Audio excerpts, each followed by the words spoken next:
And do you know who you donated to, or is that anonymous as well? It was anonymous as well, yeah.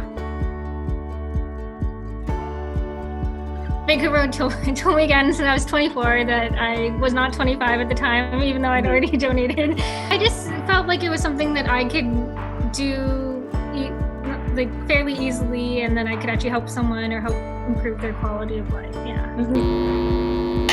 Welcome to the Green Table Talk, where we will have open and honest discussion about transplant. I'm your host, Janine Johnson. Today we have Julia King on the show. Julia, welcome to the show. Hi, thank you for having me. Of course, of course. So today we are going to share Julia's story with organ donation. Julia, you have an amazing story to talk about, but before we get into that, let me know a little bit about yourself. So any hobbies or, who is Julia King?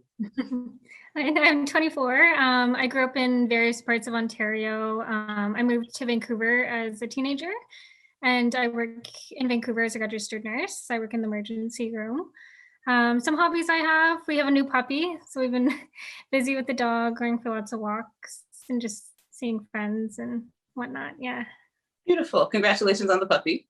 Thank you. The puppy's name? Kumo.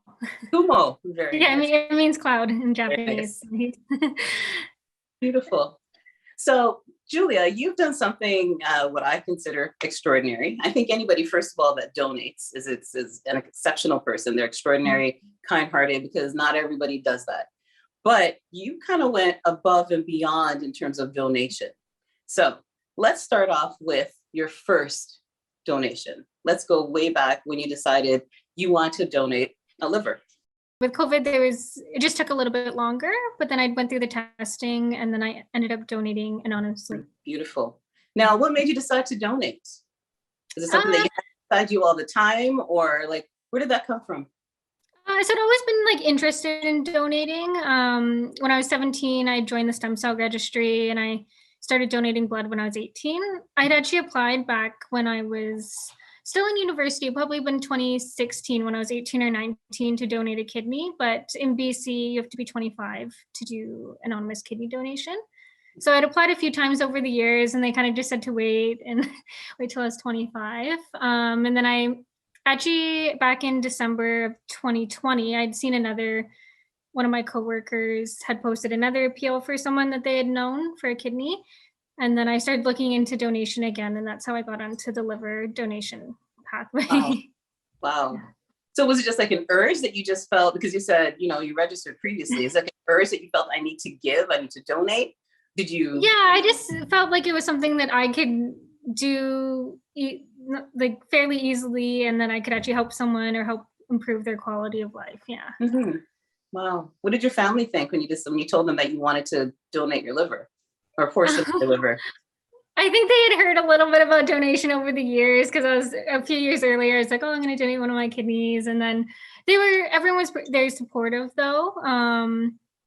I think with the liver donation, they like the fact that it goes back and that, they were supportive. Yeah. Okay. And when you donated your liver, is there at any point where you're thinking, I'm kind of feeling hesitant, maybe I shouldn't do this? Because there's a lot of, myths out there when it comes to donating, right? So at any point, do you have those feelings? I don't think so. I had maybe just with my job and everything, I had a pretty good expectations of what I would expect after surgery and what my expectations were going into it. Mm-hmm. And my recovery, for me, was quite quick for me. Okay.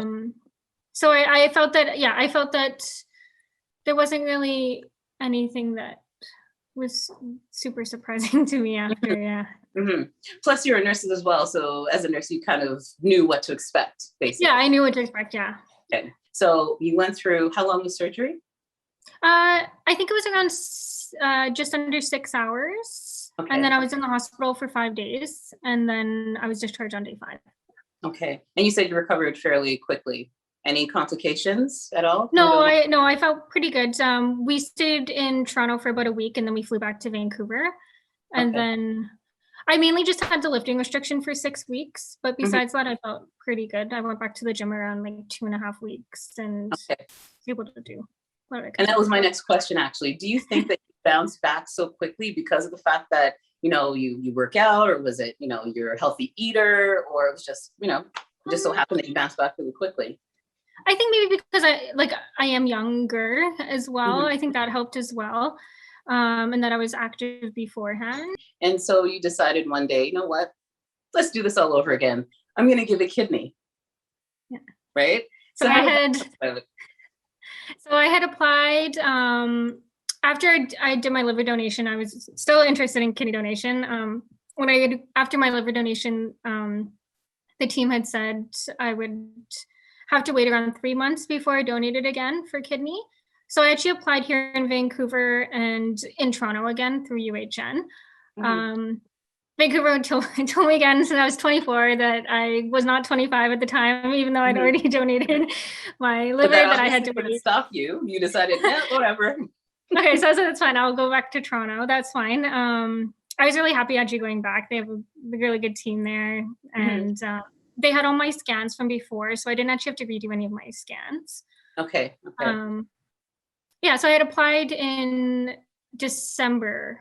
So I had waited, and by the time I donated, it had been about 7 or 8 months since my liver donation. Wow. 7 or 8 months. That's just like mind blowing to me, because some people, you can't even get someone to donate like once. And here you are just doing it, like just drinking a glass of water. It's nothing, right? I think that's just amazing. Wow. So you had your kidney transplant. How long was your surgery? I think it was around three hours, I think, around there. Okay. And do you know who you donated to, or is that anonymous as well? It was anonymous as well, yeah. Okay. I just know that they had waited a long time on the list. So okay. Yeah. Now at this point, was your family thinking, wow, Julia's crazy, like she wants to donate again? Or were they just like, nah, it's just Julia? I think they knew that I would eventually do that. I know originally when I did my liver donation, I had told some of my family members I'd wait till after I have kids and then I will do my kidney. I'll wait for now, but that's okay. So you would donate again? Would you like consider donating again after having children and stuff? Would you consider that? Like donating?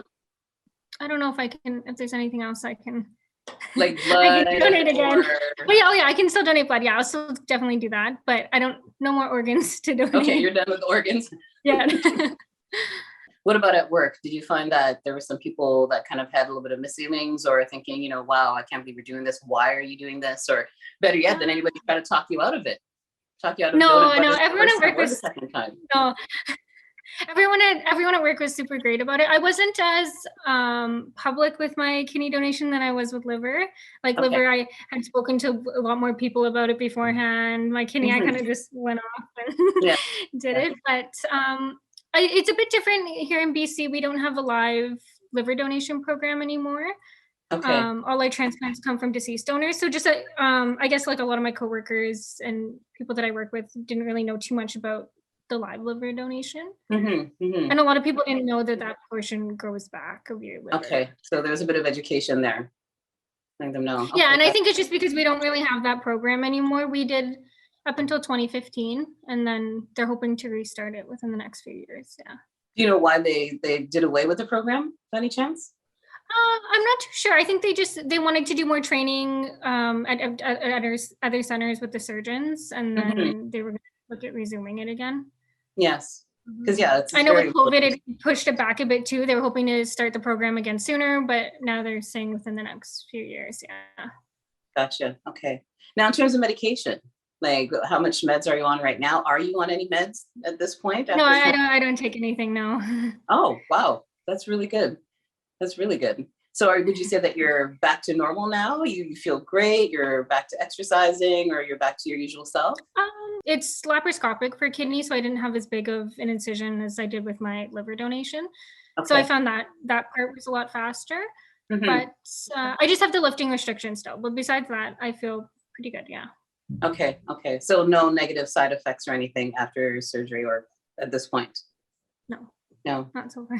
Would you, this is a silly question, but I'm gonna ask anyways, would you recommend donation to any of your friends or family or anything?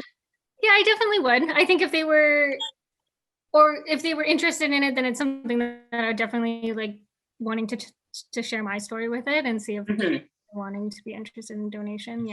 So in the end, you've decided to donate 2 organs, which you did successfully. You feel great. You've bounced back, no problem. You will donate, like you would recommend donation to anybody that you know. And you're living proof that you can donate and still completely be healthy and strong and bounce back like anything, like nothing happened, right? And I think that's amazing. I think that's a great story to share, right? So thank you very much for sharing your story on the Green Table Talk, because this is something that has to be, spoken about, but that has to be out there, because a lot of people don't really see that and they have a lot of misgivings about it. But you're glowing, you're beautiful, you're fine. So obviously, Thank you. it definitely agreed with you, because look at you, you look great. So thank you very much for sharing your story with us. So at this point, Thank you for having me. of course, anytime. So at this point in time, this is when I share a little nugget of knowledge. And today's nugget of knowledge is no kindness, whether big or small, is too small to share. Like, it's always good to share. And in your case, you shared your liver, you shared your kidney, and that's amazing. Like, you shared a piece of yourself and you help someone else and their life and help them live a longer life. And that's greatly appreciated. I had a transplant myself. And so I know the value of someone taking the time and sharing and donating. So thank you very much for doing that. Thank you. And thank you for joining us on the show on the Green Table Talk. Yeah, thank you. Take care. Bye-bye. Thank you. Bye.